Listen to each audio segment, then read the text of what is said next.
Hello, hello, how are you doing?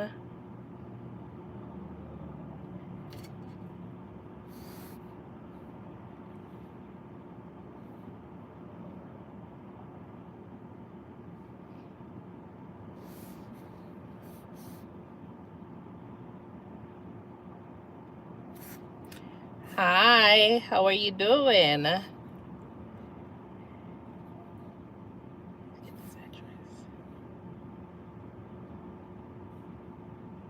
Welcome to the channel. Where are you from?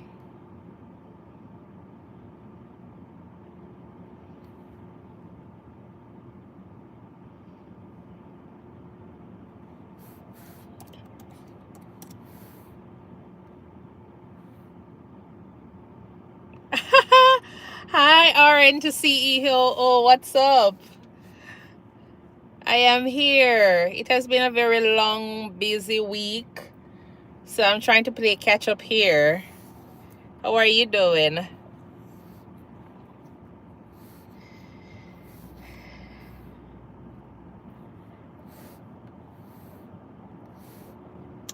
has been a rough week.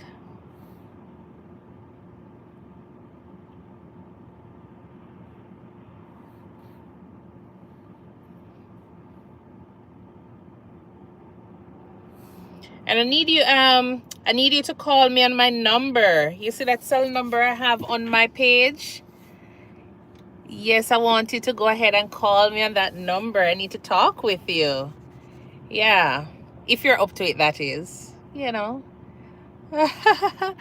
Okay. Thank you so much. Yeah, I'm trying to get that going, the podcast going. But you have one and two persons who are shy like myself, who don't want to show their face. So I just have to do the audio with them. So yeah.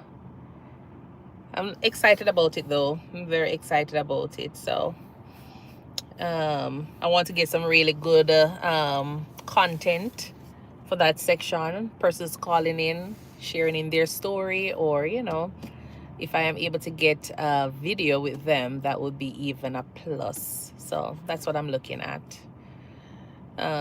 So how are things going for you? Hi everyone, thank you for tuning in. Please remember, to double tap the screen. Can you identify where you're from? If this is the first time you're here, if you've never been on one of my live before, please go ahead and just identify who you are.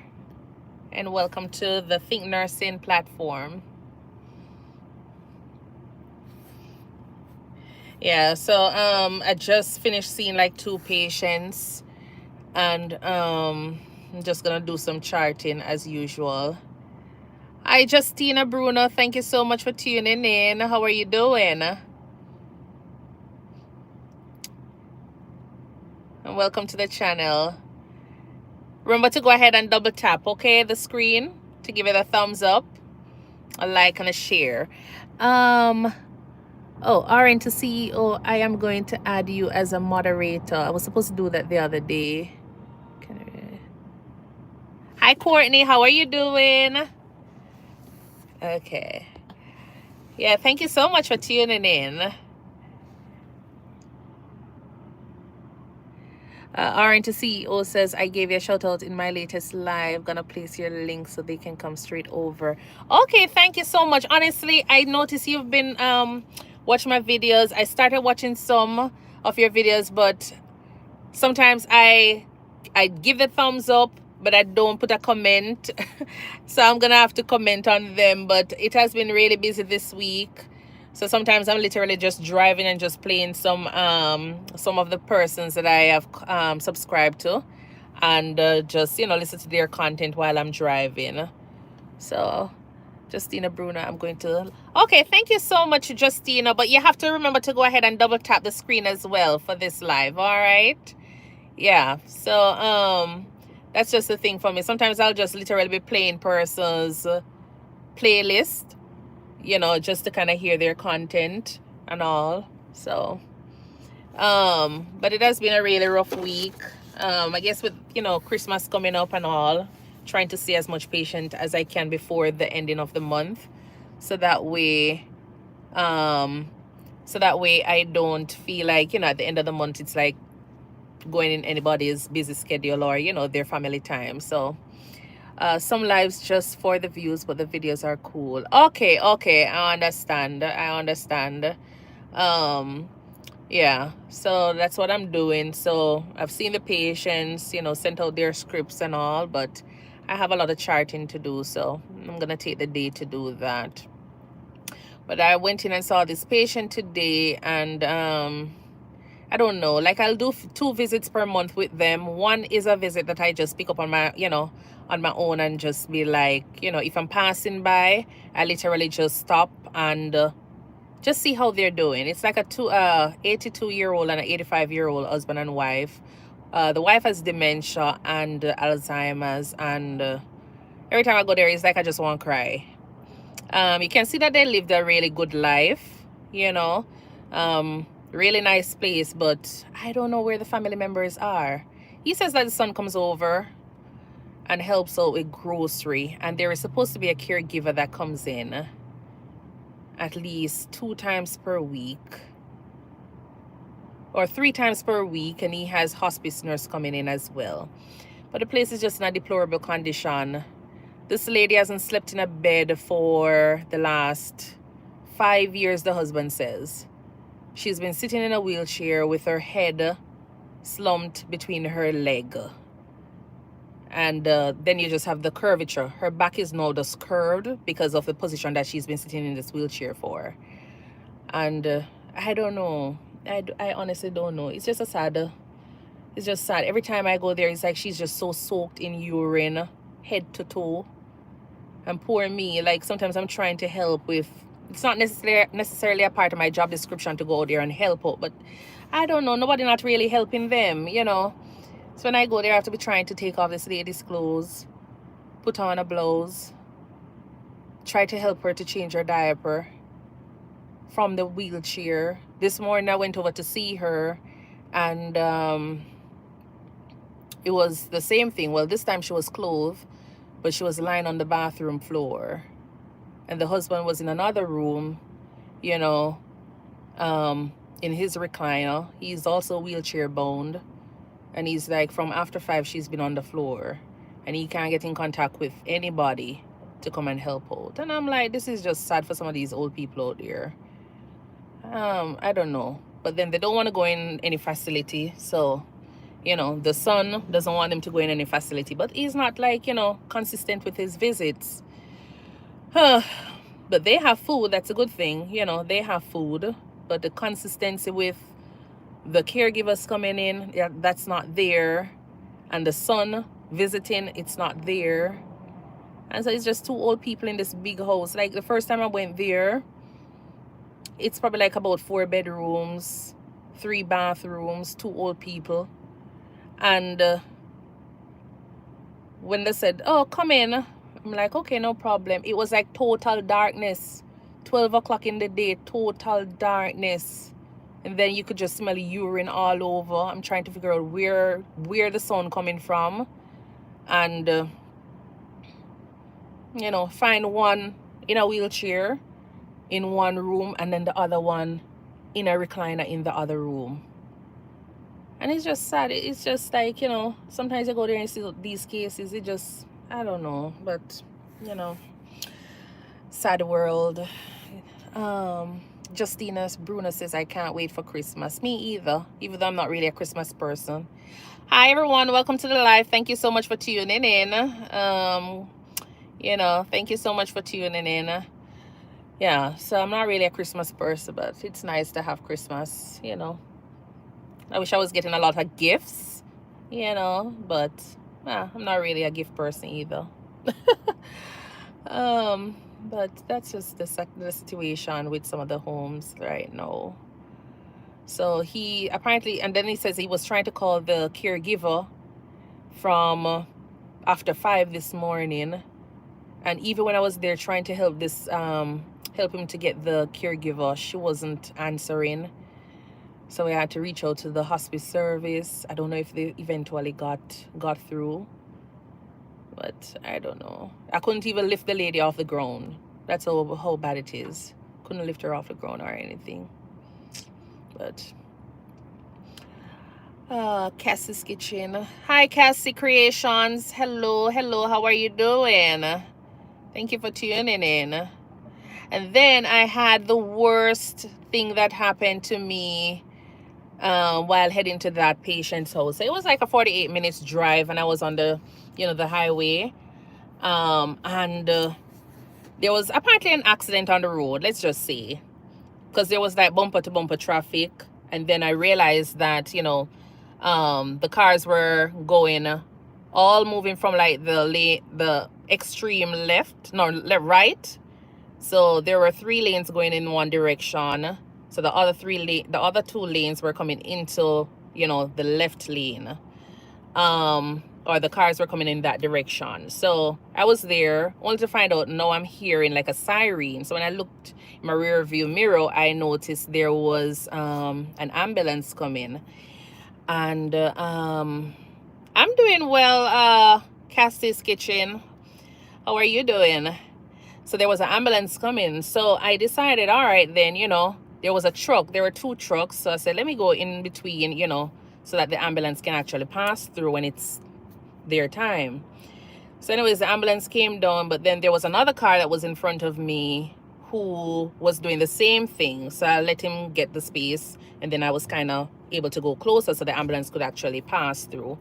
So by the time the ambulance went through, I decided, oh, now it's my turn to, get back in line, because everybody was coming into that lane. So I went behind the ambulance, and then I gave the other car that was ahead of me, the blind to go. And so there was this Jeep behind that was probably like, say, 3 car spaces, away from the ambulance initially when the ambulance was coming down, because everybody was like coming out of the road, to let the ambulance go through. So I did the same thing. So I get back in line and everything. And while I was there, I guess the gentleman behind in the Jeep got so upset. The gentleman took out a machete. And he was like literally doing this, like, pointing at me, getting so upset at me in the traffic. And I'm like, okay, then you say, me start feel like, I want to get out of the car and just run because I'm there. He was literally pulling for something around the back of his car as well. There was a lady there, and he was literally just using a machete like this at me. And I'm like, okay, then. So he was there. I thought he was going to get out of his car, but he never got out of the car. And, I tell you, my heartbeat just runs straight from probably 60 to probably 180, because I was just like scared, because none of the car is not going anywhere. And I was stuck in this traffic now with this guy at the back. And I'm like, this is serious. This is so serious. So that kind of shaped me up a little bit for, for the time we were there. And then after we cleared the traffic, I was like, what, let me just pull over this side where the police and the accident scene, the scene is. So that way this gentleman can actually go about his business. Because honestly, I wasn't planning on, I don't know what he had planned with that machete. Because then by the time he was, I was taking on my phone to record, because I got his license plates and everything. And I was actually doing a recording at the time. So I was able to capture a little bit of what was there. But it wasn't much. But I was like, you know what? These people out there, they're crazy. Them crazy, crazy, crazy, crazy, crazy. So just be careful when you're out there. Just be careful when you're out there. Don't drive too fast. I mean, nobody breeze, pass by anybody too hard. Because people out there will them do some stupid things. Because I don't know why I'm driving around with that machete. Honestly, I don't know why I'm driving around with that machete. But oh God, that was just the worst thing that ever happened to me on the road here, apart from people giving me the middle finger or anything. But a lot of people on the road, is like them have some really bad ego problem. Them have some really bad ego problem. You drive past them, you overtake them, it's a problem. You drive too slow, it's a problem. You drive too fast, it's a problem. So just be careful out there, And then the thing about it is not even a young person, It's not even a young person, it's an elderly, Gentleman look like him probably in them 60s or late 50s. Well, let's not say, yeah, but him probably about that age. Him probably not that old, but yeah, 50s, 60s year old. Sorry, but that's where he's at. with that little machete. But yeah, Mississippi, Alabama. Okay, that's where you're from, Cassie's Kitchen. I'm doing well. How are you? Okay. Yeah, so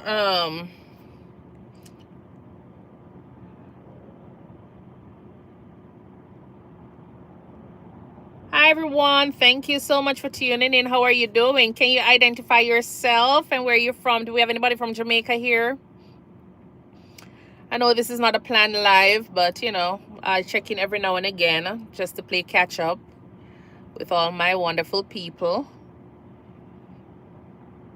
And remember to double tap your screen. All right. Yeah. So it is 12 o'clock right now, 11:58 to be exact. So I won't be spending too long with you guys today because I'm gonna, you know, finish up these charts. I think I have about 22 charts that I definitely want to finish today. So that's it.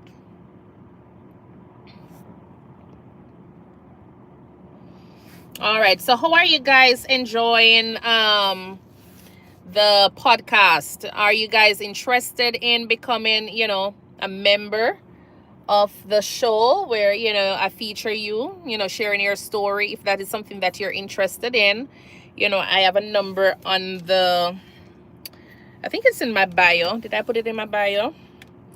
That I would love for you to go ahead and send a text message. Send a text message to. All right.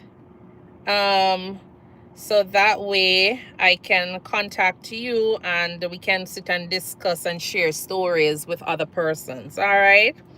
So if you have a really nice story that you want to share, feel free to go ahead and text me on the number. Let me see if I have it on here. Or you can go ahead and Instagram me as well. It's ThinkNursing1. And you can also do Facebook at ThinkNursing if that is something you're interested in. But I'm trying to get a lot of persons, you know, sharing different side of nursing or other professions as well. So just to kind of bring in a little bit more excitement and knowledge for persons. That's all. But I definitely want to hear stories about our nurses, you know. I definitely want to hear those stories, what their day is like. Being an emergency room nurse, ICU nurse, home health nurse, you know, if you're a school nurse, travel nurse, whatever it is that you do, I would love to hear about it. And, you know, I'm sure other persons would want to hear what the day in the life of an engineer is. So this section is more open to, like, you know, all professionals. So once you have a story, I'm open to listening and you know, other persons hearing as well. So are you guys already ready for Christmas? For those who celebrate Christmas, you can go ahead and put it in the comment. Or do you have anything planned? Are you doing any trips or anything? Or are you going to be staying home, cooking up a storm? What is your plan for Christmas?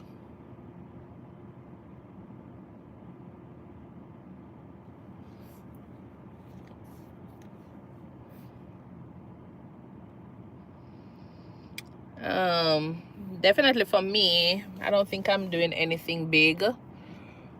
Just gonna cook and you know, eat and have a wonderful time with family and friends. That's all. So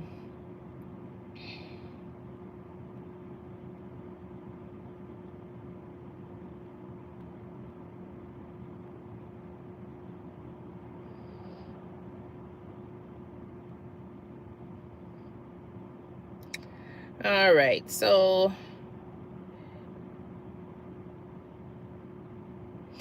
does anyone, Lorna Henry, hi Lorna, how are you doing? Thank you so much. I'm doing good. I'm doing good. I am I'm on the road as usual, so I am trying to catch up with you guys before I go and finish some charting. But it has been good. My day has been going good. How about you? Okay, what area are you in, Lorna? And folks, go ahead and check out Lorna's channel, Lorna Henry. I think it's at Lorna Henry, her channel. She is sharing a lot of information, and she's trying to grow her channel as well. So, you know, go out there and check out her channel. It's Lorna. And you also have RN to CEO. So if you're a nurse, or, you know, if you're business minded, I'm sure she can help you with a lot of things. RN to CEO. And then there is another person. I don't think he's on the live right now, but go ahead and check out his channel as well. I think he has been featuring a lot of my videos on his channel. So it's called at Mix Up Boss. Yeah, so he shares different stories on his channel, so you can go over there and, you know, dive into what area interests you. But check out his channel as well. All right. Oh, you're in Illinois. Okay, nice, nice, nice. So go out and check on his channel. And we must try and see if we can support each other. I know a lot of times, you know, persons see you doing a little YouTube, and I don't know what happened, but, you know, if you see persons, especially from your country or something that interests you, go ahead and support the persons while you're building on your channel. You know, watch their videos, and even if sometimes they probably don't have anything to say, like, you know, on the topic, you know, you can always still give a little like, you can share, you can give a thumbs up, you can do a heart, you know, you can say good content or something. There must be something you can actually say about the video. So you know, go ahead and watch some of these videos, because there's always content, there's always information in them, you know, always lessons you can take from whatever is being shared. So even though it might not be your exact, you know, kind of content, there is something, you know, you can relate to, or if you know somebody else who might be able to relate to it, they can use it as an example, you know, moving forward. So it's always nice to listen to other person's content and just kind of give insight as well. No problem, Lorna. Thank you so much. You know, you can always go ahead and do that. Yes, RN to CEO. Yes, he posted a few of my videos, which I really do appreciate, you know, and I realized that there are other persons who came over from his channel onto mine, which is good. And as I say, you know, even though probably whatever a person is presenting on, probably that is not your content, but, you know, you don't know who might find your channel because of your interest in something, or you watching something that, you know, you see on another person's channel. So that's it. All right.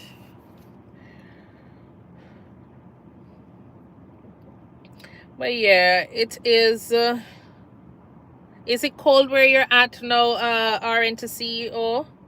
Because it's a little bit cold down this side. It's like 45 degrees. And I'm not really enjoying this kind of weather that much. Not enjoying. Hi, Albert Perry Sr. Welcome to the channel. How are you doing? I remember to go ahead and double tap on the screen to give it a thumbs up. All right, remember to do that. And if you haven't subscribed as yet, please remember to subscribe to the channel, so you can get you know, just information regarding nursing, travel, lifestyle, or, you know, a little bit of a self-care is advice or something, you know. Yeah. So how are you doing, Albert? Oh, I can't read that, Albert, sorry. I don't know what language is that, but yeah. I guess you say you're doing good. Okay, totally understand. All right, welcome, welcome, welcome.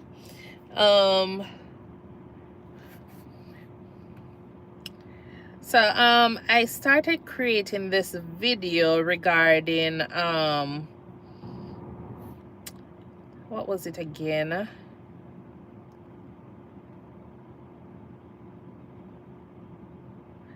So regarding the video I created, oh, it's Hebrew language. Okay, okay. Well, let's keep it English, Albert. All right, if possible. Okay, so where are you from, Albert?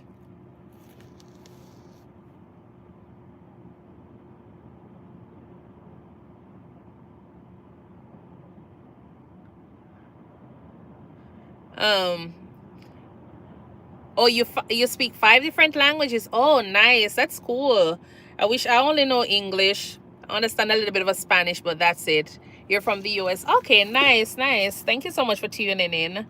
Um, yeah. Do you know to speak patois? Do you know patois? Huh? Or Jamaican dialect? Huh? I am from the US, my bad. Okay. That's fine. Yeah. Um Tederick Webb says, what's for lunch today? Oh, lunch. Huh. It's gonna be a missed lunch, yeah. I don't have anything planned for lunch today, unfortunately. What are you having for lunch? Where are you from, Tederick Webb? Albert says, okay, Greek. Okay. Greek, Chinese. Oh, you're from Minneapolis? Okay, cool, cool. What area are you in?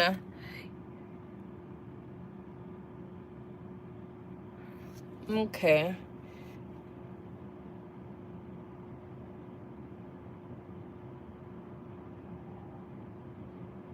Yeah, I'm not taking any lunch today. I had a really good breakfast, I should say. So usually when I do eat a big breakfast. I probably don't eat anything in the daytime. I think it's probably more because of, like when I was working in the emergency room, if I do have something early in the morning, I'm prepping myself for a busy day. Because honestly, sometimes by the time it reaches 11, 12, 1, it's like um, everybody comes into the emergency room at that time. Um, so at that time, I tend to not be able to eat anything. So I try to eat early, and I guess it's just the practice still. Blue Fox from the Bluegrass. Greetings from Kentucky. Thank you so much for tuning in. Thank you so much for tuning in. Courtney says, what is the worst thing you see as an NP? The worst thing I've seen as an NP so far.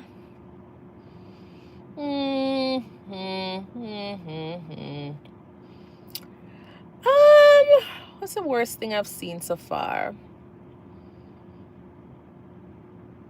Well, I've never really seen like a 600 pound. Well, that was in the emergency room. I saw a 600 pound person that we literally couldn't move. We couldn't do anything. Like, we had to call out the fire department to help with moving this patient.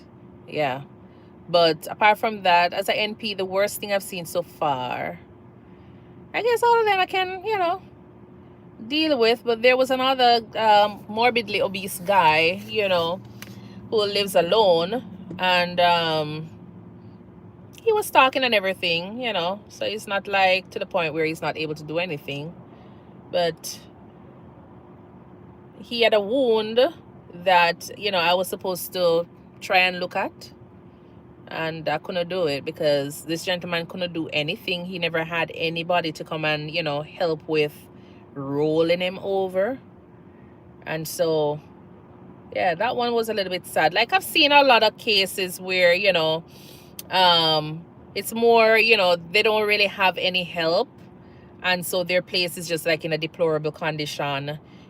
Some persons cannot do anything. I had a patient the other day who I went to visit, another morbidly obese patient, and I was waiting for probably like, say, 20 minutes, and only to find out she cannot get out of the bathroom. She's stuck in the bathroom. So yeah, that's it. But the cases are not that bad. As I say, it's more the living condition, and a lot of them don't have any help, and some of them, they definitely don't have any insurance, and that makes it even worse for them. Because can you imagine, you don't have any family member coming over to help you, and then you don't qualify for Medicaid for whatever reason, and so you're not making much money from it.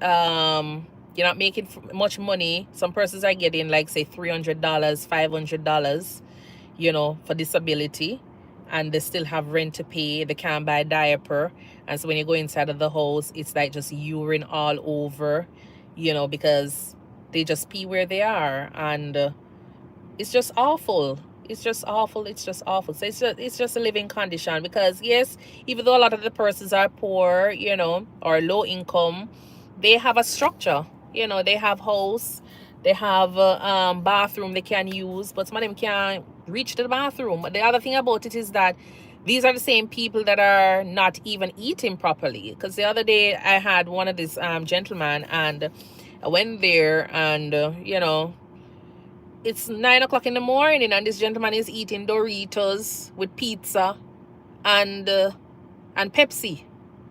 And I'm like, okay, then, so how are we gonna get your diabetes control? How are you gonna lose weight?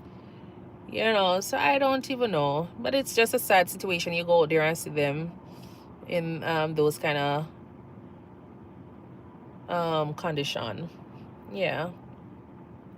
But the worst thing I've seen in all my time as a nurse is a patient who came in. At the time, I was in the emergency room, and I remember we got a call from the ambulance to say that there was a patient coming in with maggots, and I am always preparing myself for the worst when it comes on to patients coming in the emergency room. So when I hear like if we have a trauma coming in, or if I hear we have maggots coming in, this girl is going in full blown, just like when COVID was going on, and you see people in goggles and mask and double glove up and all those things.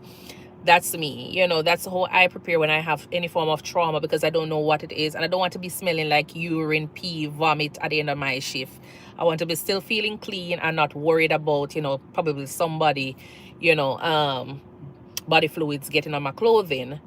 And so there was this patient that called regarding a patient coming in, and a patient was having maggots. And so me in America, yes, maggots are everywhere, but we have home health service here, so you're not expecting like some really big maggots. You're thinking about some probably tiny ones. So I went ahead and put on everything just like what I normally do, and everybody was like, why are you doing that? Why are you doing that? And I was able to go in at the time when they came with the patient. So this patient was wrapped up real nicely, like a burrito, in a white sheet. And, the paramedics took the patient off to the stretcher and was there. So, my culture, we take care of you, but I'm not going to be too personal with you when when you're a patient. Yeah, man. I know my limit, so even if I am in my gown and everything, I'm going to give you the best care, because that's why I put on my gown, to make sure I'm not I'm not there trying to do something and I'm doing something like this, because I don't want my clothes to be touching on the bed or on the patient, because the patient is messy and I don't want to mess myself up. So I put on the gown to make sure I'm a little bit more comfortable with that space, caring for my patient. Nobody not going to feel bad. And so it was the same thing. I was there, we had the patient off on the stretcher. So anyways, I had my N95 on. I usually put a little, perfume on my mask because I don't know what is coming in. So, just to make sure I can breathe properly.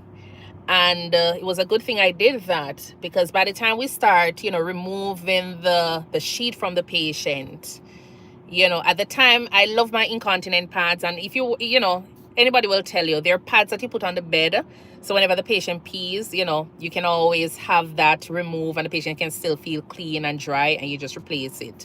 So I always put those on my beds when it comes on to elderly patients, any form of trauma, because once I'm finished, I like to make sure the patients are looking clean and comfortable. So I put those on the stretcher. And, while we're there unraveling the sheet from this patient, I realized that there was a little black thing, that was like taking a little time wiggling on this white sheet on the stretcher. So I am there at that time, as I say, I was still in my gown. And I'm like, okay, then. There was this big maggot, crawling out on the white sheet. And then, lo and behold, you have some other colleagues of mine who was there holding on to what's, the patient. So we're there trying to get the sheets unraveled, because at this time now, I feel like I want to vomit, because having seen that big maggot, I wasn't expecting it from like a patient. I've seen maggots before, but not that big. I've seen little tiny ones. You see them like, doing their little tricks, but for a maggot the size of what you call it, like a pea grain, the regular pea grain. Yes, for a maggot the size of that to be crawling out, and we're not finish it, because we're not take off the linen as yet. So while I was there, I was like, okay, then. So one person was trying to use their hand to kind of move the maggot, my skin already crawling. And then by the time we removed the sheet, this lady had no legs. This lady was like a quarter of a person, So, and the thing about it is that, you see, sometimes, we're in certain situation, and rather than people trying to appreciate what you're doing for them, sometimes them just rude and feisty and what we call it in Jamaica, them rank. Yeah, man, them not have no manners put on top of it to make the situation worse. So all of that, the attitude of the patient and the presentation was like a big turn off, But anyways, we were there. This lady was like quarter of a person. I've never really seen a quarter of a person before. She had what is supposed to be her, her urethra and everything still intact on that side. But her bum and everything was like, it wasn't until we literally started turning this patient, we realized that the dressing that was on the back of this patient down to the bum, like everything was like as black as like a regular car. When you see a car, yeah, the dressing there, it never looked like it changed for decades. This lady, she had like a total ecosystem going on herself there, because the amount of maggots that was there, we were like, okay, then you disturb this kind of environment, you're only putting the patient at risk now for death, So I was there and I'm like, oh no, I literally, when we rolled the patient over, because the guys on because we thought at the time, we thought it was like a regular person, a normal whole body person. So the guys were like rolling, but then it was at that time they realized that, oh, there's nothing down, there's no legs. It was just, arms, and then she had her trunk, but then her back was like, there was so many dressings there that hasn't been changed for a long while. And by the time we moved her over, everything was like just literally falling apart. And so it was just like maggots just dropping. So I had to literally run out of the room because the scent and everything was there. And the guys literally just put her back. And, that was it. When you look on the sheet, it was like just maggots taking over the entire white sheet, incontinent pads on the bed. And that was the worst thing I've ever seen in my entire time doing nursing. I've seen maggots before where you have maggots from the breasts, because you have cancer of the breast and everything, face gone. I see that before, but it was the tiny maggots. I never see these big everlasting maggots like running around looking like, So we were able to, well, not me, because I couldn't tolerate any of that, but we had another nurse, and God bless that nurse. May I tell us that some people have a strong heart. Like, while I'm there with mask on, oh, yeah, I was getting a call. So while I am there, with my mask, with a little perfume, trying to breathe properly, like this nurse, she had no mask on, she had no gown, nothing. She had a little lollipop in her lip. She just went over there and was just like cleaning up, and you can see that she was enjoying what she was doing, and everybody was like standing there just looking, because everybody else was in shock, and she was just over there cleaning, cleaning, cleaning. And when I tell you, she took out all the maggots, and then it was at that time I realized we were supposed to get her to CT scan and everything, because now she's on a non-rebreather bag and the whole 9 yards. And so how the ambulance had ended up going for her was, it was a case where she was living in a motel, and apparently somebody smell, they keep on smelling something, and they reported it, but nobody was doing anything about it. So like another occupant at the motel decided to call the fire department, and they came, kick off the door, and went ahead and took this lady out. So that was it. But we ended up taking her to, like, she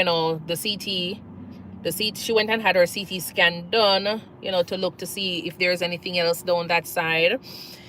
And she ended up going to the ICU, and I don't think she had made it past the week.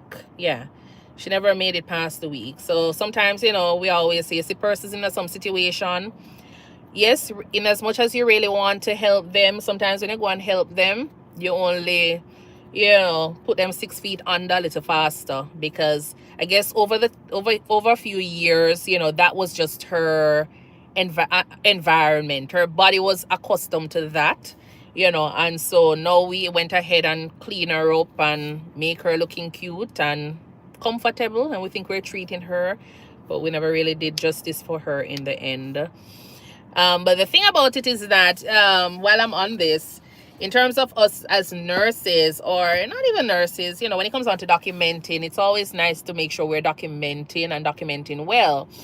Because with this patient, and as much as this patient was, as I say, half of a person or quarter of a person, let's just say, and the fact that she had so much maggots and everything that was happening, I was a little bit disappointed, because I wasn't the primary nurse. I was working as a resource nurse at the time.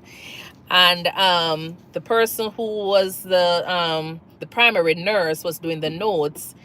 And when the patient was actually transferred to ICU, it was at that time I realized that sometimes we're doing things as nurses, and we're not thinking about, the future. When you're doing your documentation, always document that in the event that, say for example, 5 years, 10 years from now, especially if you're travel nurses, you can have a mental picture of what that patient look like. You have some patients that they definitely want to keep it simple with your documentation, because nothing big is going on. And you have some patients who are critically ill. You definitely want to document your entire life away in that one chart, because of the possibilities of a lot of things. And so with that nurse, she went ahead and documented like nothing. The only thing that was documented was like a triage notes. So anyways, when because I usually, if I'm working as resource, I prefer when the nurses go ahead and document their own notes, so I was there, and when we called ICU was asking about, what was happening with the patient. And so she went ahead and told the nurse that this is the situation. So anyways, I was going to do some documentation, seeing that I was in the room, like some extra documentations there. And she never wrote anything. Some people just go in some room, and that's why sometimes I wonder, like, if we're thinking about what we're doing, or we're just doing it for the money, or we're just doing it for, I don't know. But a lot of times I tend to see this where persons, they chart some things, and then you have to sit and have a question mark, at them because you're wondering, how can you document that this patient has 2 extremities, 4 extremities? Legs are intact. So this click thing that we have on the system here, I'm gonna really like it, and that's why I like to go to making notes, like free notes. I always put in a lot of notes, like free text in the comment. Wherever you have a section where you can put a comment, I always put a comment there, because later on, if something happens, I like to know that, even if I say that, the person has amputated extremity, I need to know which leg, if it is above knee, below knee, that kind of information, so you can have a mental picture later on. But this tick thing where you have the general assessment in our EMR or charting system, persons just go ahead and just literally click, or oriented and alert, click, extremities, click. And then not, I don't know if they're assessing the patient or they assess the patient and keep it in their head, and then they just come and just put it on the chart and just click, everything normal. So I was there and I was just like smiling to myself, and I was like, okay then, like, how can you say that everything is normal with this patient when this patient is like quarter of a person? This person doesn't have 4 extremities. So how do you go ahead and justify?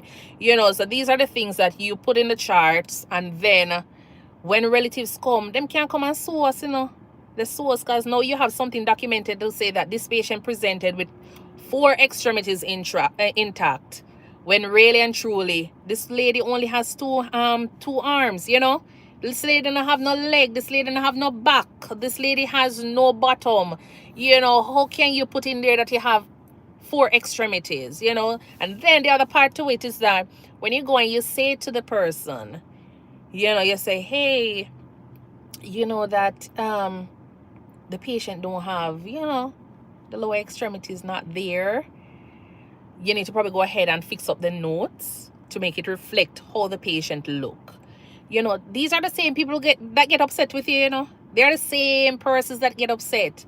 So I don't even know. It's always just it's always puzzling for me, because you might say to them, look, you probably need to fix up this, but no, they get upset. But then when I see you receive a patient that is quarter of a body, and they call now to the emergency room, hello science kid, when they receive the patient, and in their notes they're seeing where it says that it's an entire person. They're looking through the assessment and they're not seeing one thing to make mention of a maggot. Then they call to the emergency room to talk to the primary nurse. Then everybody get upset, and then they write report. Because we love to write report.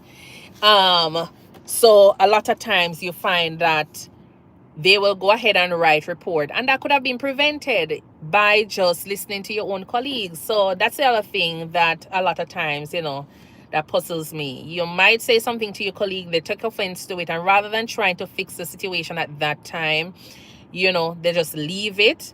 And then when it leaves out of the department, no one, everybody else start hearing about it,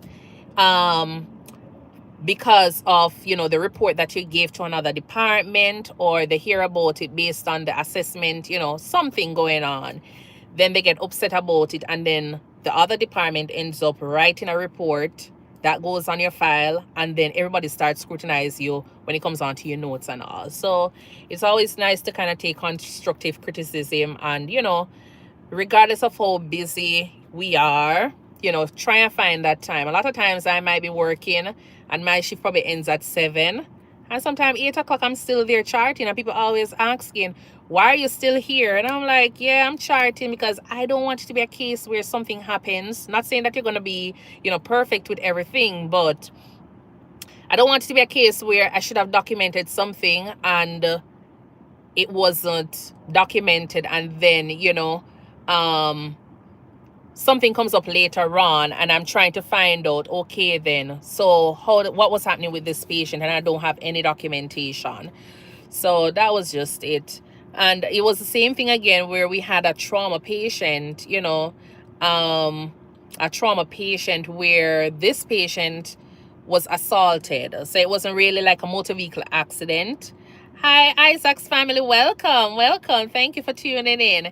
It wasn't a case where the patient was like, the patient met in an accident. It was like a family matter where they went ahead and were having like an argument, and somebody used, a hand and fist the person, and she came in with her eyes, she had a raccoon eye, black and blue, and she had a little bit of a blood from her ear. So anyways, we went ahead and activated the trauma when the patient had gotten to the room, and it turned out that, because I was doing resource again, I was resource nurse, I went ahead and activated that.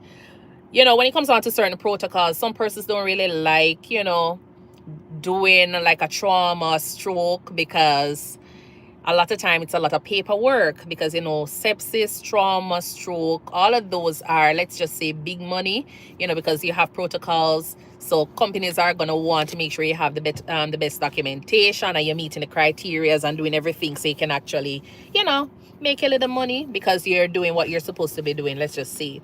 And so the nurse was upset that I went ahead and activated the trauma. And I'm like, when it comes on to certain things, nothing is wrong with activating it, because at least, even if the patient doesn't benefit from it, you don't want it to be said that you were the nurse who missed something. So if you feel as though you need to activate it, go ahead and activate it based on your assessment and, what is going on. So I went ahead and activated it just by, looking at the patient. I never needed to hear what the story was, so she was upset that I went ahead and activated the trauma, because the patient was in the department for a few hours and nobody had activated it. So I'm like, it doesn't really matter. Like, you're here now.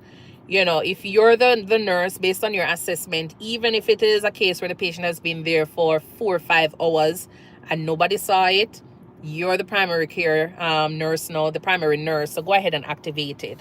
So she was upset that I went ahead and activated it, because now she has documentation to do. And she never did the documentation. At the end of the shift. But it turned out that after I'd activated everything, this patient went to CT and came back having orbital fracture. She had a nasal bone fracture. So it was at that time, like, they were going to be transferring this patient. So this patient needed to be transferred out. And she was there. So I said, did we get a chance to do the notes and everything? And she's like, no, we don't need to do the notes, because it's just, an assault. And I'm like, yeah, it's just an assault. But at the same time, this patient CT showing that, there's an orbital fracture, multiple, and she has nasal fracture, multiple. So the patient is going to be transferred to another trauma center. So you need to kind of get the paperwork going. So a lot of times, they tend to get upset, and I don't know. But, just try to make sure that based on your assessment and all, document whatever you can. If you have certain protocols, regardless of what is happening with the patient, go ahead and activate them, go by them, because in the end, you don't want it to be a case where you missed something and then everybody is going to be like, oh, well, you're the nurse who had the patient for this amount of hours. You should have identified it. No, companies will always want to put the blame on somebody. Let's just see, they're always going to try and find somebody to pin it on. So just make sure we're documenting, we're doing our assessment properly, and, charting properly. Don't go and get into this habit of, everything is normal, even when you look and you see that there could never be a way that everything can be normal for this patient, when you're seeing maggots for days and the patient has only 2 arms. Just make sure we're documenting. That's all. All right, so please remember to go ahead and double tap your screen to give it a thumbs up. All right, and if you haven't subscribed as yet, go ahead and subscribe to the channel for more content related to nursing. So yes, Courtney, that was the worst thing I've ever seen as a nurse, so far. And then I was just kind of giving a little bit of a tip on things regarding assessment. All right, so yeah, but there's so many things out there that I encounter. But the good thing about it is that a lot of these patients, they have home health service. They have home health service if they have like insurance, good insurance that covers it. If they don't have insurance, then Lord, it's sad for them. It's so sad. But yeah, sometimes we're able to set up like meals on wheels for them.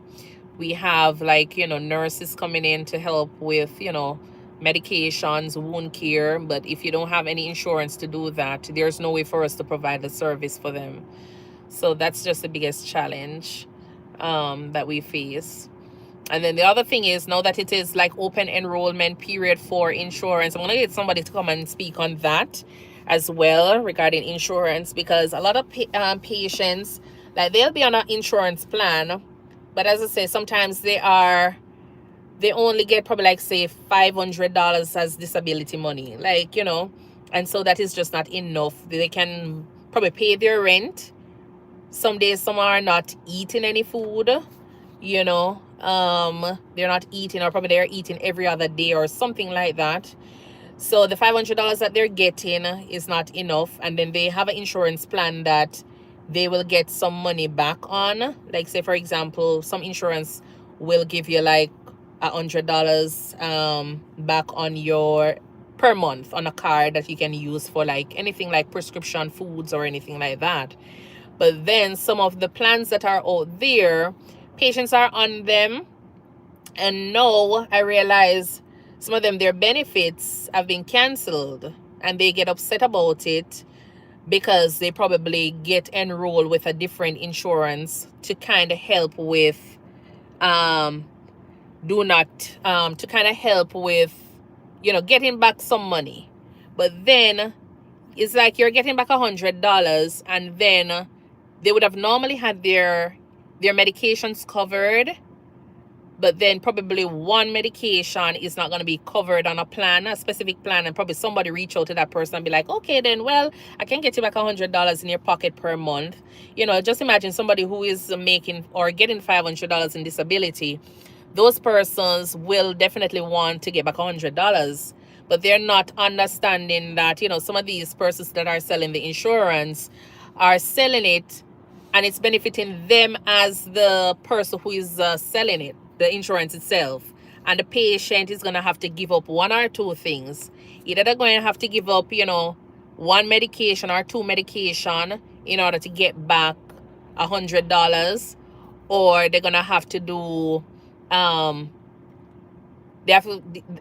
it's a case where they will definitely have to pay an extra $10 to get back $100. So there's always some twist to it. So now you find out that a lot of patients, their insurance plan, they're changing it, but then some of the benefits that they normally have, they don't have it anymore. And so that is causing problem, because a lot of persons who were on like home health services, their services actually discontinued because they change a plan. Some of them, they're not really thinking straight, and so they just go by whatever somebody call and say, hey, I think we have the best plan for you, and they just change it without even knowing. And then by the time you look, they have no medications coming in because their out of pocket is like $500. The other day I had a patient, it's a renal patient, and this lady, she was supposed to get her hydralazine and amlodipine. She's on dialysis, and we weren't able to get her medication. So I called the pharmacy, and they were like, yeah, her medication is going to cost $150. Her out of pocket is, I think it was like say $600 and something dollars. So I called another pharmacy to find out, and it was the same story. So I don't know. And this lady, she has had her medications going perfectly fine throughout the year. Now she switched over, and it's like a total mess. So that's another thing that we find, persons, yes, are sending them information or selling them information, and because of their situation where they need money, they're not thinking about the fact that the medications that you have right now, or the plan that you have right now, is better for you. And so they go ahead and run with getting $100 or saving $10 in order to, to continue with whatever they're doing. And then in the end, it just messes up their entire thing. But yeah, Claudette Miller, thank you so much everyone for tuning in. If you haven't double tap the screen, remember to do so. Thank you. Um, and then Claudette Olivier. Hi, thank you so much for tuning in, Claudette. Thank you so much. Do not take managed Medicare. If you are on straight Medicare, please keep it. Exactly. I don't really know much about the Medicare, the different plans, but I know a little bit, just a little bit to kind of talk about it. But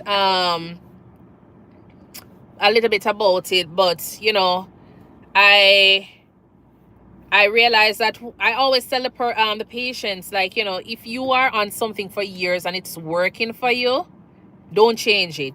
Don't change it. Find out, have a family member or somebody else, try to get some more information, because then if you're going to be changing it, you're not going to, benefit from the same thing that you were getting in the earlier in the year. And that is one of the biggest thing we have. They switching just because they want to save something and then messing up their plan. Hi Jason Latif, thank you so much for tuning in. Oh, thank you so much for tuning in. All right. Claudette Olivia, are you a home health nurse? So I do house calls as a nurse practitioner.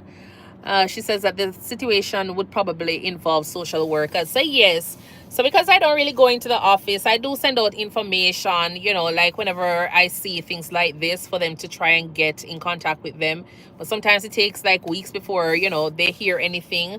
And then the other challenge is that sometimes these patients don't have any phones, um they don't have any phones to have like follow up with them, because a lot of times, especially the patients I visit like some patients, I do visit them once a month, and that is not something that I do get paid for if I do visit them and they're not there. But sometimes I'll have a few patients that I definitely will just drive to their house because I cannot get through to them. Like, say for example, last month I tried reaching out to them, I cannot get through. I will definitely, go to their house and see if they're there. And I realized that a lot of these patients, they don't have cell phones. That's the other challenge. So even if we have social worker, trying to reach out with them, we have psych trying to reach out with them, because especially with psych, we don't have that much of a we don't have so much mental health providers, going in the home. So a lot of times they will do virtual visits for a few of these patients. And what I realize is that sometimes the visits are not even possible. They can't even talk to them, can't confirm an appointment, because, they don't have a cell phone. So a lot of times I will just definitely just drive down, see what's happening, hear what's happening, and then from there. But yeah, that's the other challenge. A lot of these patients, they don't have cell phones, and that's just it. You're not going to find like a psych provider just driving to a house and, hoping to find a patient, because a lot of times I drive down to see the patients and they're not there. I'm not getting paid for that. So I try to, bundle those patients throughout the month, and then I'll just drive around, see who I can find. If I can't find them, then, but whoever I can find, I get a chance to do an assessment, hear what's happening, and then from there. So yeah. So Kevin B8 of the accent, remember me? No, don't remember you, Kevin. I think I remember your name popping up on the screen. Yeah, but thank you so much for tuning in. Remember to go ahead and double tap the screen here. Yeah, so that's why I want to, if you haven't heard or watched the other video where, I said I need help. Yes. It's to kind of help with some of these patients, because a lot of the patients, like as I say, they don't have, some of them are not eating, or if they do eat, it's probably like one meal per day. So what I'm trying to do is, do a little one or two things, like, providing tin items or toiletries or something for these people that I visit. And as I say, most of the time I deal with the elderly population, so a lot of times they do need the help there. So yeah, but there's so much work out there to do, like, there's so much work out there to do for these elderly people. That's why, even though we talk every day about, how bad it is in some places for nurses, You know, a lot of times, even though we might share our story, it doesn't necessarily depict the entire or the general, you know, picture when it comes on to healthcare, you know, providers or facilities, you know, hospitals. Is not that. So I don't want it to be a case where people are like discouraged about coming into healthcare, going into nursing, going into home health. You know, if you, as I say, if it is something that you definitely want to do, go in there and do your best, give your best, because there's so much work out there for providers, there's so much work out there for nurses, home health nurses. They're needed. They need home health aides, you know. And the other thing is, like, sometimes these home health aides are not even consistent, you know. They don't want to work. That's the other challenge sometimes, you know. So I don't know, it's just like a messed up, it's like a business. Everybody just have a business out there, and it's just benefiting, you know, their pockets. It's not necessarily benefiting the patient as far as I am concerned. Like, you know, we house these patients, we take care of them, or we're supposed to be taking care of them, and it makes sense the patient and they stay on the road as far as me concerned. You understand? Because we're taking their money and we have them in these homes, and the home not doing one thing for them, you know. They don't even know whether or not the patient have diabetes, hypertension. They don't know anything. Like, I went to this home and I was like so upset. I was like, okay, then you have a patient who is not able to talk. Give me any information, you know. And you're telling me that this patient is here and you don't know anything about the patient. Not a thing for the group home owner. I'm like, so what is your caregivers doing for this patient? Is this patient just lying here? You know, relatives do come and say, okay, then this is the place they want their elderly folks to be at. And they are in a really nice building. But then when you ask about the patient, like, okay, then, so what's going on with the patient? I don't know. What's going on? I don't know. I'm only working with them. This is my first day. That is the story you always hear, you know. And it's the same thing when they come into the emergency room. They come with them and you call the nursing home or the group home or the assisted living. And everybody, it's the first day for them. It's the first day for every patient that comes in, because nobody knows anything. No paperwork not coming with the patient. Nobody not trying to advocate and help with the continuity of the work. It's like everybody just have a patient in them house and call it a group home, warm in a bed, feeding them, but nobody cares about what's going on. It's not all about just feeding these elderly people. We need to be involved in, you know, taking care of them. You go and see them, have to be like literally telling them, you need to call the office and get the notes. Oh, we don't do that. Okay, then, so what's the sense we showing up and have all of this plan for the patient if you're not gonna try and get, you know, get that information? It doesn't make any sense. So we come in, see the patient, do all of this plan of care with the patient, document it and say, okay, then this is what the home health team needs to do. You know, this is what the plan is for the patient. And it's like the information just stays one place. Nobody have any interest in trying to get, you know, that note over to their home, the assisted living, the group home. Nowhere. Nobody wants to collect any information and have it as a part of their file for these patients. And then every second, it's a case where it's something that is already addressed. You find them calling, oh, Stacy, what about this? I'm like, did we even look in the notes, or did we try to get the information from the last visit? You know, all of this is already in the chart. So that's just the struggle. So it's like these patients are just there and nobody is involved in anything. The patients are just lying there and that's it, you know. So it's just a sad world out there for these elderly people, honestly. It's just a sad world. It's all about the money, and I don't think it should be like that. Yes, you need to make money, yes, but do the job we're supposed to be doing. That's all. Claudette, Olivier says, understand exactly what you are saying. I do critical newborns that go home on vents, trach, PICC lines, and dialysis at home. Oh, okay, nice, travel nurse.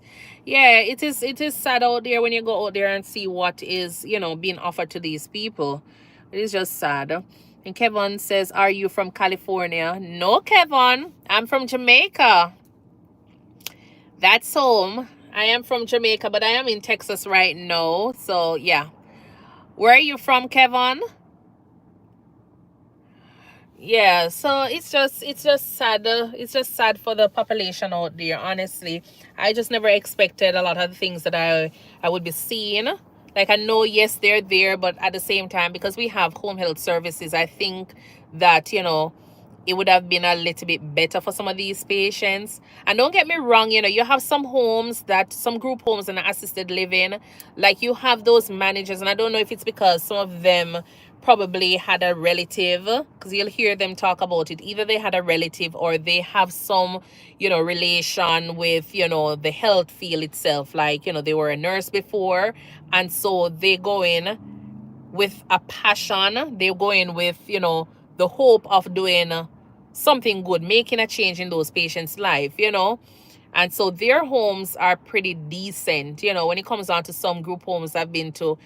Regardless of what is happening with the patient, those patients are not necessarily mandated, but there is already an agreement that when you're coming into this group home, we're going to be doing an evaluation. You're going to get a psych evaluation. Whatever problem you have to get one of the providers come in and see you and be treated for it. So I like those group homes because those patients are stable. They're stable, they do their visits. You don't have anybody playing a hide and seek and missing their appointments or anything. They get their medications because that is what the group home is offering to these patients. They're well fed, they're clean, the place look good.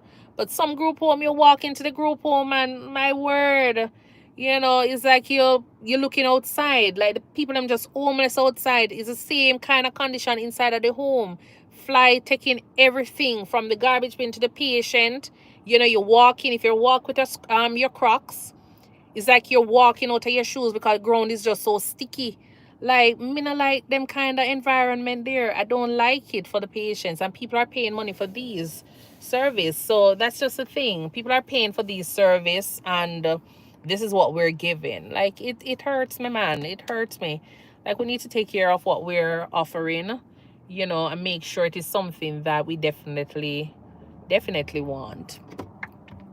Claudette Olivier, I am going home to Jamaica today. You're going home. Okay, well, I wish I was going home as well. Coming back in January, really needed a break. Okay, nice. Where in Jamaica are you from, Claudette? I'm from Manchester. That's home for me. I miss home all the time. Yeah, I miss Jamaica all the time. Missing it. If you're new here, thank you so much for tuning in to the Think Nursing channel. We're just chit-chatting. Oh, you're from Ochi. Okay, my sister is living in Ochi right now. Yeah. So nice. Well, safe travels. Safe travels, and bring back some jerk chicken and all them good up stuff there. Your seasoning and everything. Oh my word. Yeah, I miss Jamaica. Okay. But yeah, so we're just chit-chatting here. Hi. Remember to double tap on your screen.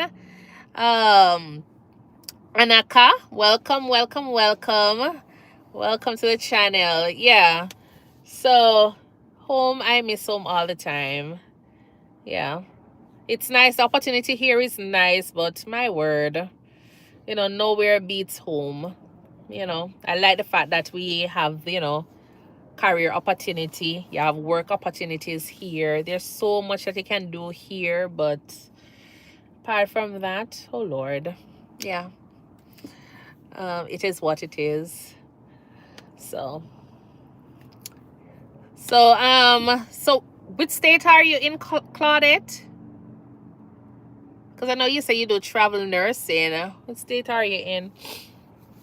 Yeah, I did travel nursing for a while. Claudette says that's for sure, girl. I understand. Yeah, I did travel nursing for a while, did enjoy it, and then it's time to settle down. After a while, you have this wear and tear on your body.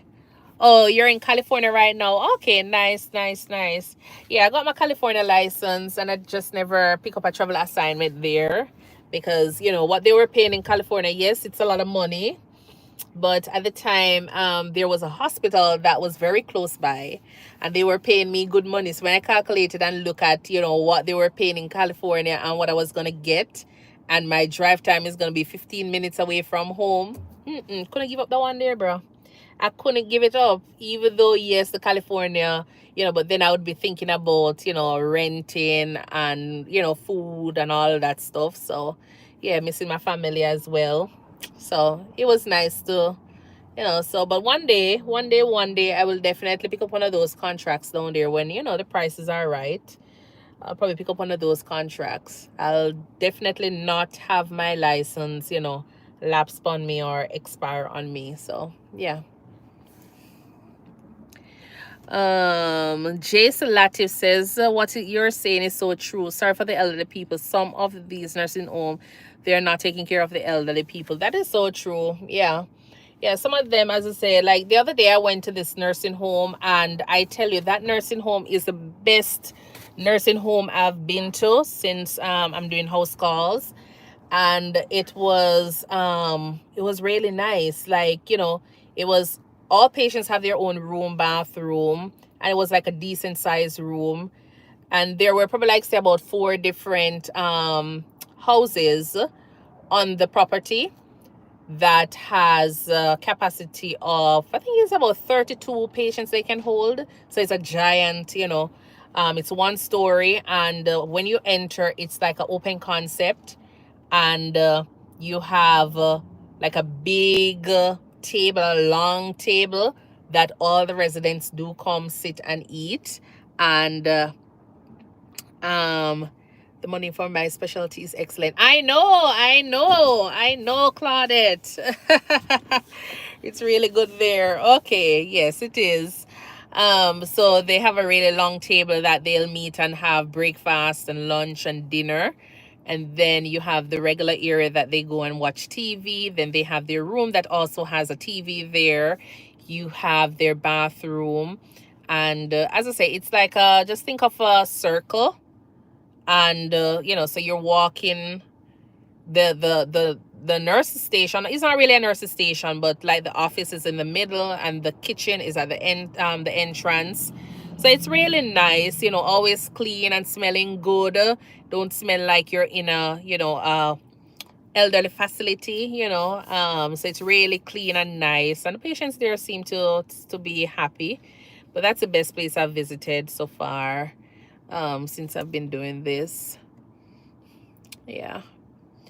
So are you ICU? You're ICU, Claudette? Are you in ICU? Hi, everyone. Thank you so much for tuning in. We're just chit-chatting here. Please go ahead and double tap on the screen for me. I really do appreciate that. And if you haven't subscribers yet, I would love for you to subscribe as well to the channel. All right, where we're just sharing stories about nursing, travel, and lifestyle. So yeah, but today is just like a regular chit-chat day. I was supposed to be doing some notes, but you know. Oh, Nick, you only do babies. Okay, nice. Yeah, I see some job offers where they are looking for providers, and they're only requesting for, I think it's like say six shift per month. Yeah, and then the amount of money they're paying, I'm like, wow. Okay, yeah, so that really do pays a lot, and that's a NICU NP, pediatric NP. So yeah, but nice. There's a lot of money out there. As I say, you just have to make sure that it is something persons love. And you go in there, you do your specialty, go and do your masters, and or even if you're not doing your masters, go and do your certification or something. Advance yourself until you're able to reach where you want to start making some more money, if that is what you're interested in. But there is so much money out there to make. There's so much jobs out there. Just get your experience and launch out, launch out and give it your best shot. That's all. Do we have anybody from Jamaica here? I know Claudette is from Jamaica. Our into CEO is from Jamaica. Do we have anybody else from Jamaica? Oh, you have a master's in community health? Okay. Did you do ICU as an RN? For Fresh Skull says here. Okay, you're from Jamaica? Fresh Skull? Okay, nice, nice. Okay, nice. Yeah. Um, did you do I see you in Jamaica, Claudette, or just over here? Okay, nice, fresh skull. Okay, welcome, welcome. Remember to go ahead and subscribe, Remember to subscribe. And remember to go ahead and comment as well, please. All right. Comment under my videos when you watch them. And share it. Okay. Okay, nice. Because I know, a lot of times when we come over here, if you're in this department for a little time, you're considered to be a specialist versus Jamaica. I love our Jamaican system where, even though you're working in ICU, they prefer you to get your certifications and all, which is good. I think you're a little bit more grounded and prepared for, all of those emergencies. And you're better able to understand what's going on in your area a little bit more. So I like the idea of how we do it in Jamaica. Okay, so Claudette says, no, my mom was a RN, came here, left us in Jamaica, came here to university. Okay, nice, nice. Okay. Yeah, I studied in Jamaica. I did my program and everything in Jamaica, except my master's. Did my master's here. But I really appreciate my program back home, how it was set up and my experience, because as I said in before, when you're finished, based on the experience that you get during your undergraduate program, your training, your clinicals, it really prepares you for the working world. And even when you go in the working world, because you're short staff, we don't have supplies, you literally kind of be thinking around the clock, your critical thinking skills, I just think is a little bit, higher when it comes on to certain things. And so because of that, I think it kind of prepares us when we get here as a nurse. So I really do appreciate that. I really do appreciate that. Because a lot of times I tend to see patients, not patients, like nurses coming out of nursing school. And, they don't know how to do an IV. They don't know how to do blood draw. I saw a nurse the other day who didn't even know how to do an NG tube. She asked me, what is that? So I wonder what's happening. Like, what's happening. A lot of people coming out of school and they don't know one thing. I guess Dr. Google never do too good. I don't know, but I'm not really impressed with, some of the persons that are coming in that, or graduating. I guess they're graduating with the knowledge, which, yeah, it's fine. But the hands-on, can you imagine going, I guess probably that's why they have the little program where they're like an internship program.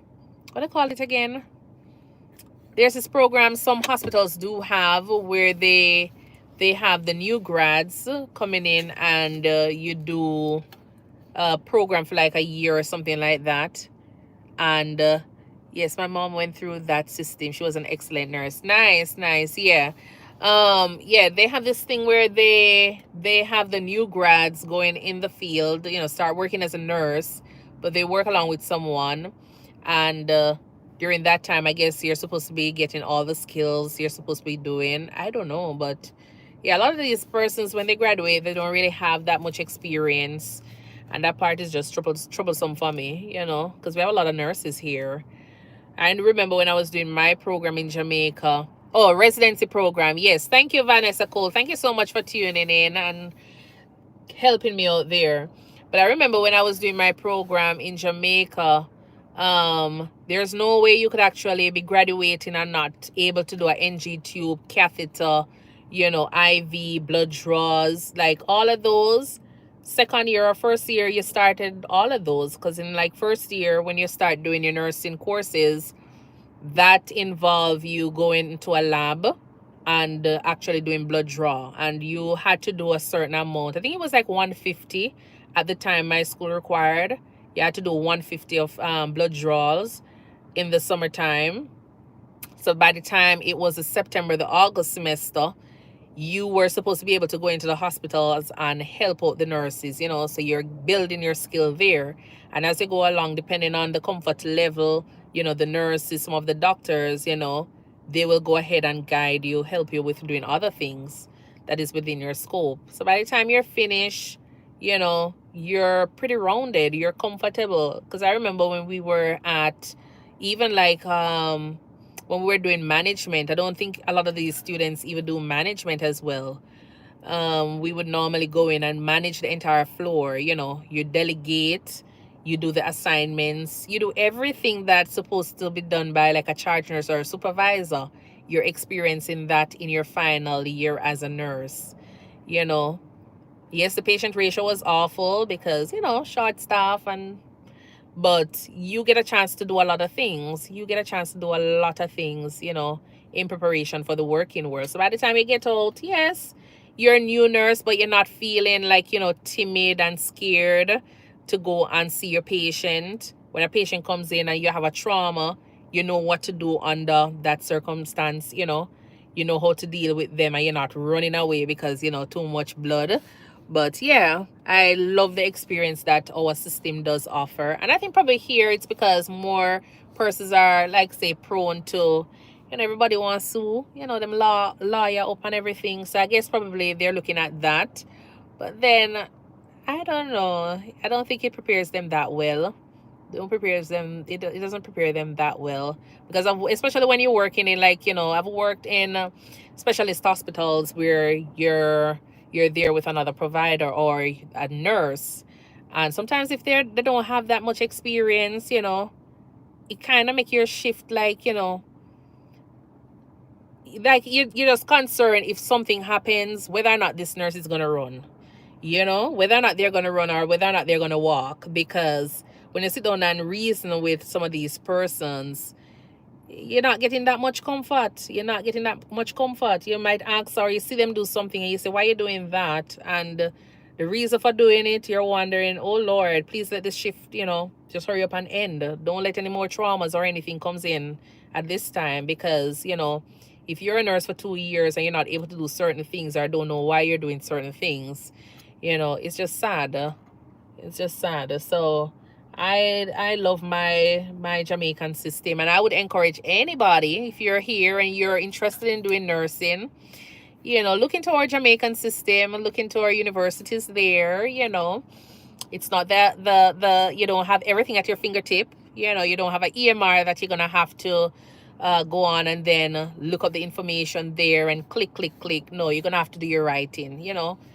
Some people don't even know how to do a soap note. Like when we were in college, that was something you have to do every single day. So if you have 15 patient, 10 patient, however, the ratio is, if you're given 4 patients, you have to do your soap note, because that was something our preceptors would normally come around and look at. See your assessment, and your assessment must match the patient. You can't just go and say, well, this patient has 4 extremities, and when you go over there, the patient only have 3.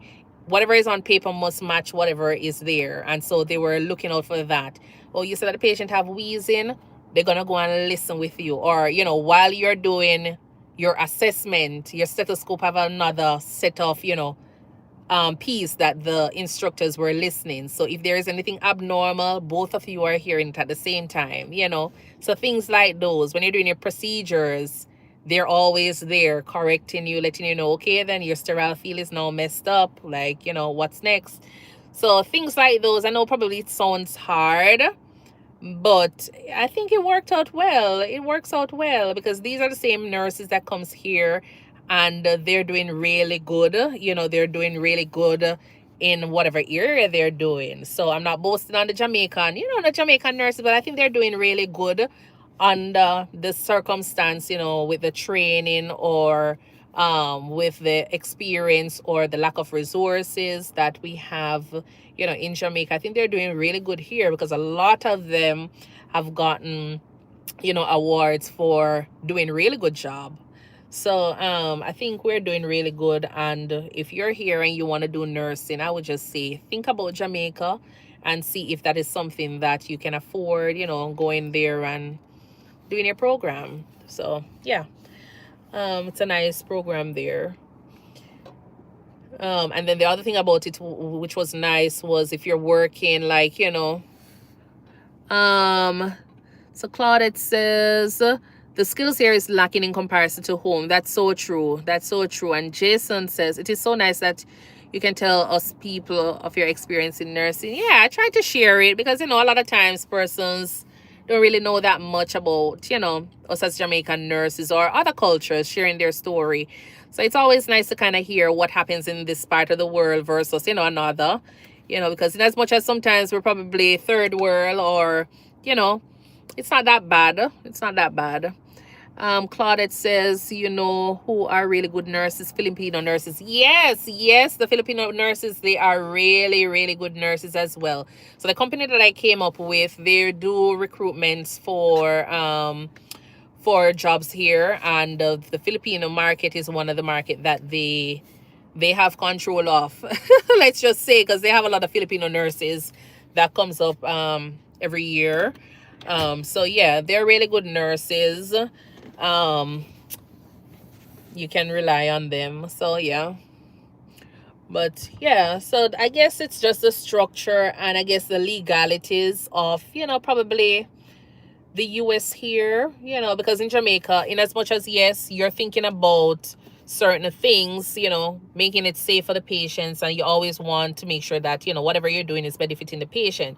But just imagine, sometimes here in the US, I probably at one point I remember we had an emergency and like everybody was so like this was a patient that overdosed and came in, but they were so focused on getting an IV, up here, like right here. Nobody was thinking about down here. And as I tell you, this patient was like so pale when I walked into the room. So when I went, I saw IV kit, and so this guy, his shoe was off. So he had like a really big vein in his foot. And I tell you, I literally just opened the kit, wipe, push, and then we were able to go ahead and do the Narcan. And then everybody was like, oh, we're not supposed to do the IV in the leg. And I'm like, oh my word, here we go again. And the doc was like, yeah, you guys don't want to do it because you guys are scared. She's from Jamaica and they know how to do things. So sometimes we tend to, be focused on the one little thing. But then at the end of the day, the patients survive and that's good. So not because it's a case where probably the culture, is that, oh, we don't do it, but because sometimes, as I say, a lot of persons, they don't know and they're not comfortable doing it. So they're struggling to get an IV up here when this guy has like some really big, veins in his foot, can actually get like a 16, 14, to go ahead and get some medication. And then rather than, okay, then I never know we could actually do that. Like, yeah, as long as the patient has no form of diabetes, neuropathy or anything going on, and the providers are fine with it, just go ahead and put the IV there. You can always remove it after you resuscitate the patient. So things like those, when you're in Jamaica, you probably take a catheter, you probably take a,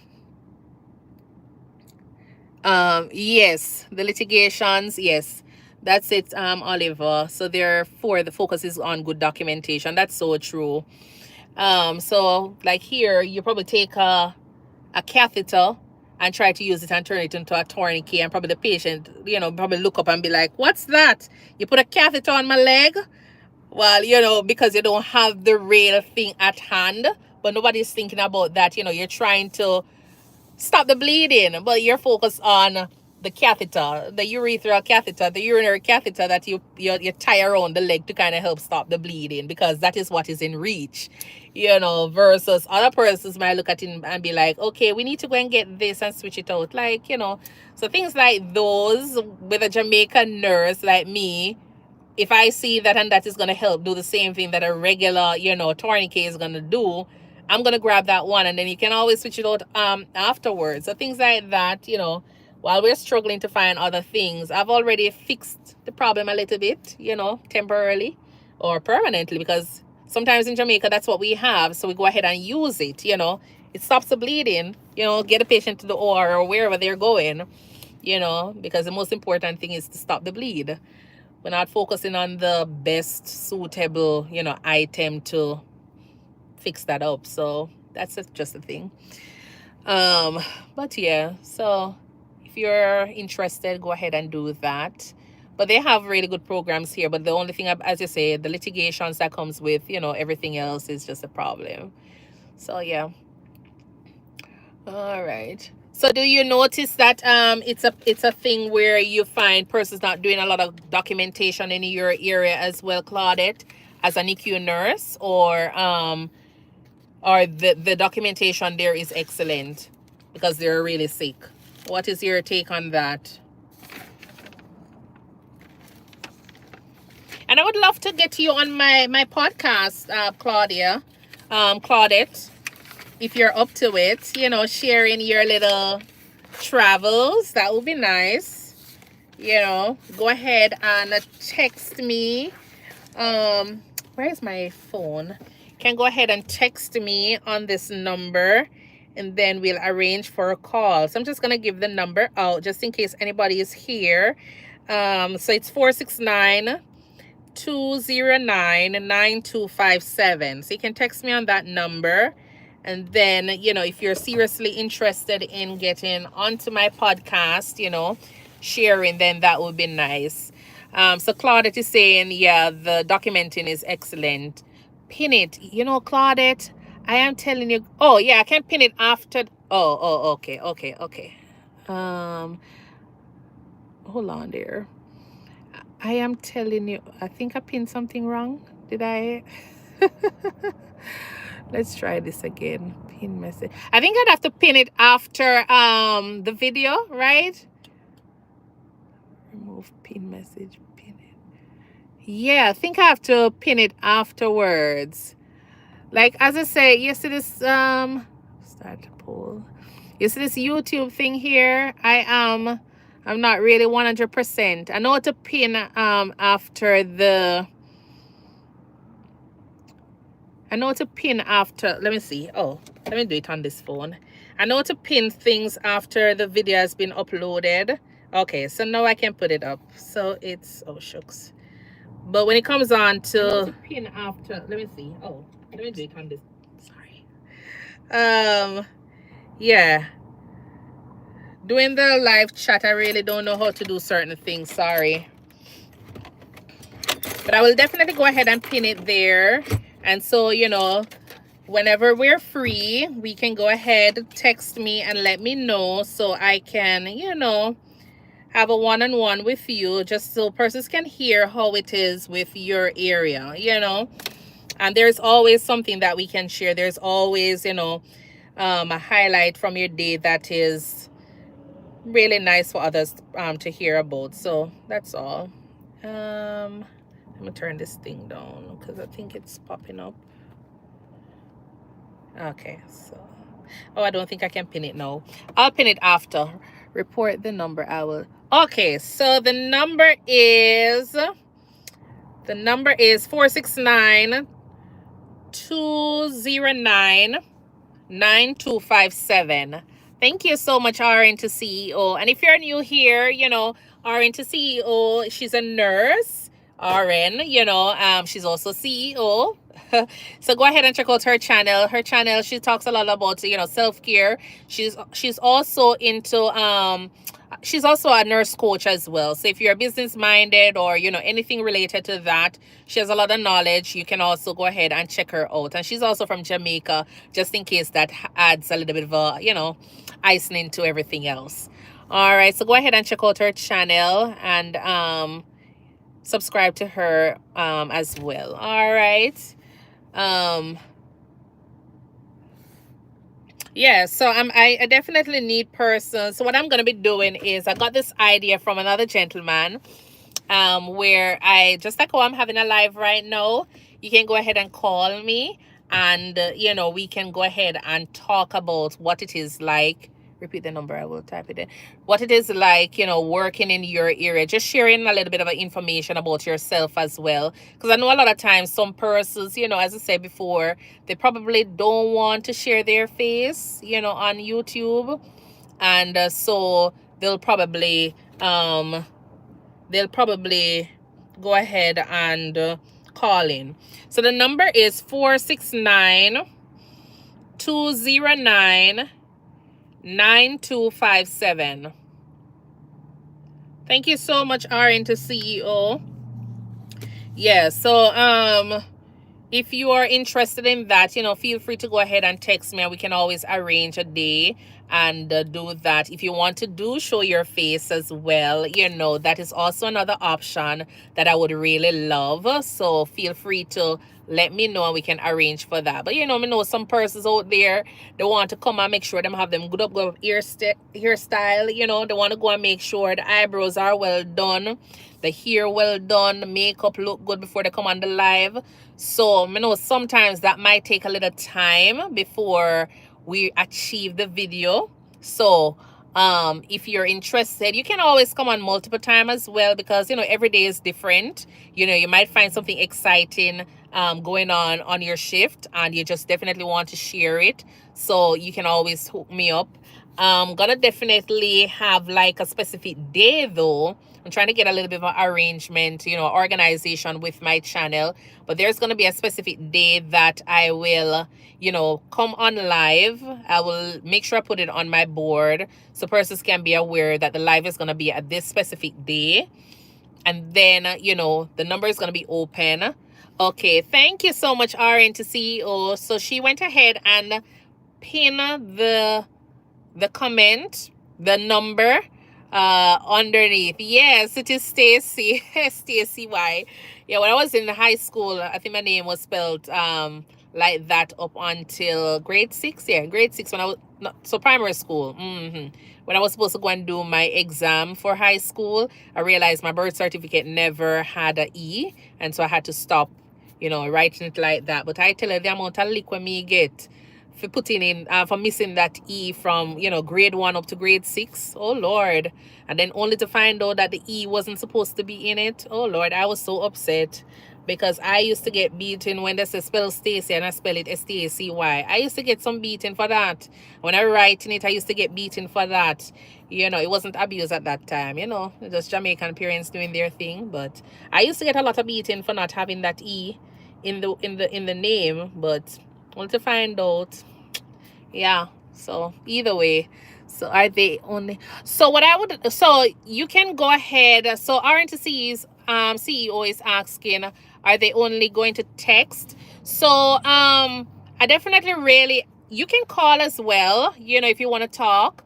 But the thing about it is that this number, I don't want it to be a case, because you have some persons out there who definitely just want a number to call and do all sort of things. So I really don't answer number on this. I don't answer any calls on this number. What I do is just, you text me. If I definitely know you're serious about something, we will go ahead. Or at the time when I'm doing the live, you can go ahead and call. I'll give you another number that you'll call on. And, well, if I'm doing the live, we will definitely call on this number for the live. If I'm going to do like a recording, I will definitely give you another number where I can record a conversation. All right. Okay, so Claudette says, I subscribe. Thank you so much, Claudette. She is heading out to the airport because she's going to Jamaica. We'll get in touch after January 4th. No problem. Enjoy everything down in a jam down for both of us and the entire Jamaican crew, that is missing home right now. And I do hope that you have a safe trip and everything, from here down to Jamaica goes well. All right. So, yeah, thank you so much for tuning in, Claudette. Enjoy your day now. RN to CEO says WhatsApp. So the other number I have, so this number cannot go on WhatsApp. This is like a Google number I got. So I just wanted to test it out to make sure that, not going to be getting a lot of calls, unnecessarily, because somebody just definitely want to talk to me. So it's more of, this is like a tester. I have another number that I will definitely, once things are looking good with, how persons are using the number, then I will do that one for WhatsApp. But yeah, if they want to definitely WhatsApp me, as I say, if they reach out to me via the number here, I can go ahead and we can WhatsApp on my other number, which is fine. So yeah. But I was gonna put that one up because a lot of persons probably would want to WhatsApp. But as I say, sometimes a lot of persons just dialing the number, and yeah, I guess probably it's just something I'm gonna have to get used to when it comes on to social media now. That's all. So thank you so much to everyone who is still hanging on. All right. Outside looks a little bit, what time is it now? It's 1:30. Oh my word. It's 1:30 now. So I probably will be going. This was a nice chat. It was a nice chat. So yeah. I am off today. Well, yeah, I'm gonna be off today and tomorrow. And just Google number is fine. Got the screen full. Got the screen. Yes, exactly. RN to CEO. The Google number is fine right now because this is the one way I'm gonna have to be able to kind of control, the numbers, persons calling in or texting unnecessarily. So this number is actually on silence. I will definitely see the missed call. And as I say, if they go ahead and text to say this is them, what we have to offer, then I will definitely arrange for another. If it's a call, you'll definitely call me on this one. And if we're going to be doing, the live, where we'll be doing a face-to-face, then I'll have another platform for that. But for now, I just want it to be a case where, I'm not having this constant call around the clock. Thank you so much to everyone who have joined. If you haven't subscribed as yet, subscribe to the channel or check out some videos, or just go ahead and subscribe. Yeah, man, subscribe, seeing that you're already here.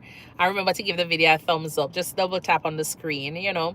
But yeah, so that's just it. But I would definitely, if you know anybody who has a story to tell, I will be more than willing to, hear them out, have them share their story here as well. And as I say, I just want it to be a case where we're just, being real, sharing what exactly persons definitely want to hear. Because you have, as I say, I am here working as a nurse, and my experience, it can be going sideways, it can be going perfectly fine. And then you have another person who is probably having a bad day, you know. Bye, Jason. Thank you so much. No problem. No problem. Thank you so much for tuning in as always. But you might have another person working in the same kind of setting who is having, a better day than mine. So just, um, go ahead and reach out to me, because as I say, I just want it to be a case where persons can be aware of what's going on. What it is like working as an ICU nurse, working as a travel nurse, what it is like working in labor and delivery, just some of those stories, what excites you about your job, things like that. I definitely want it to be a case where we can come here and just share it openly. You don't have to identify where you're working. So if you're in a situation where, you feel as though you're going to be threatened by your company, you don't have to showcase all of that. You can do an audio. But I don't want to be a case where we come here and be like, bashing people or bashing any company. That's not what it is all about. I just want it to be a case where we share stories, whether or not it is the good part, the ugly part. But I don't want to be a case where, we're like throwing shades at any company or anything like that. No, just share your experience in a positive way, and we can try to learn from it, avoid some of those mistakes that we tend to prone to do, and just build ourselves from there. That's all. All right, so all right, do we have any questions, concerns before I go?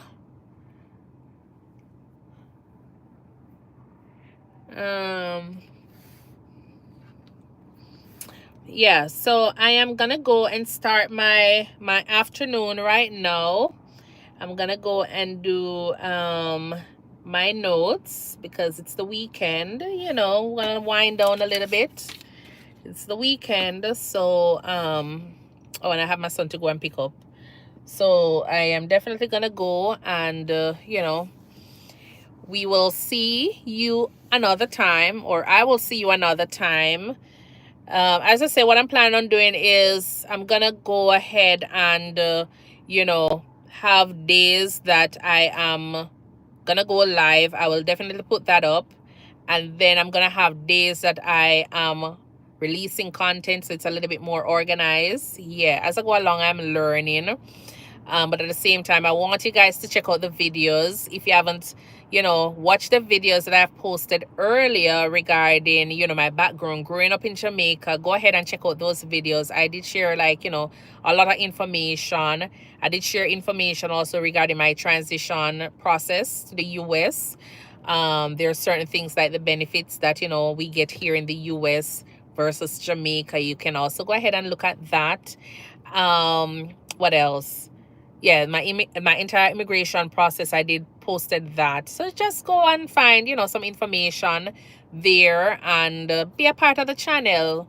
Be a part of the Think Nursing channel, where, as I said, we are just talking about my experience as a RN and now as a nurse practitioner. I'll just give general tips. And if you have any questions, feel free. If you're struggling with something, feel free to reach out to me. My number is there. Instagram is there. And even though I probably don't know how to use all of those platforms, they're still there. I can read message and I can respond to them, but as I go along, things will get better. Oh, and if you want to become a member, I finally figure out how to do that. So go ahead and become a member of the channel.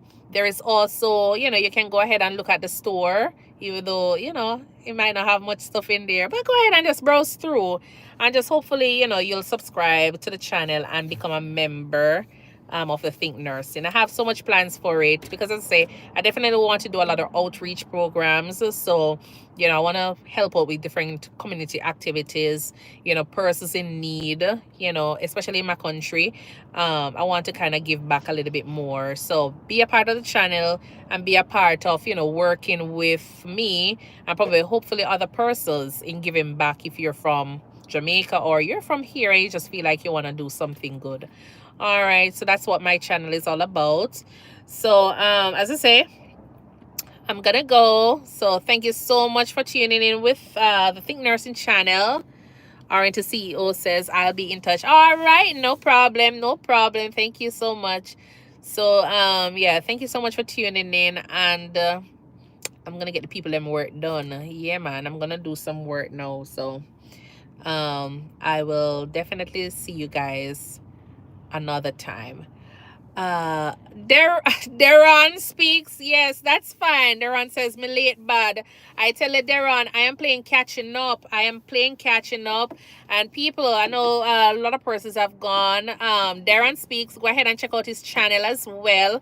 He's a Jamaican nurse sharing some really wonderful stories. There's a lot of inspirational, motivational topics, or just relatable topics that you can listen to and find some form of motivation. So go to his channel. It's at Deron Speaks, DERRON Speaks, and just subscribe to his channel as well. All right. Yes, Deron, I am telling you, this week, last week, it has been a rough week, and I am literally trying to play catch up on a lot of things going on. So yeah, I think the Thanksgiving messed up a lot of things. Thanksgiving messed up a lot of things. So I'm playing catch up. So hopefully by next week or so, or probably the following week, but then it's December. So who knows? Probably January, I'll probably kind of catch up back with a few things. But thank you so much for tuning in, Deron. I was just about to go because I've been here for a little bit chit-chatting. So I know you're late and all, but I hope your day is going well. Are you working today? Yeah. So that's that for today.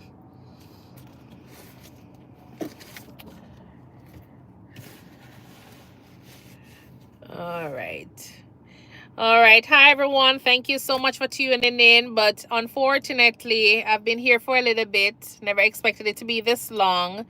So I think probably they're on working still or something. But yeah, I am gonna go. Thank you so much for tuning in. But you can always go ahead and watch the video afterwards. All right, just go ahead and remember to double tap and like, share, subscribe if you haven't done so as yet. All right, and this is just a channel where we discuss everything related to nursing. All right, until then, I'm gonna go. Bye.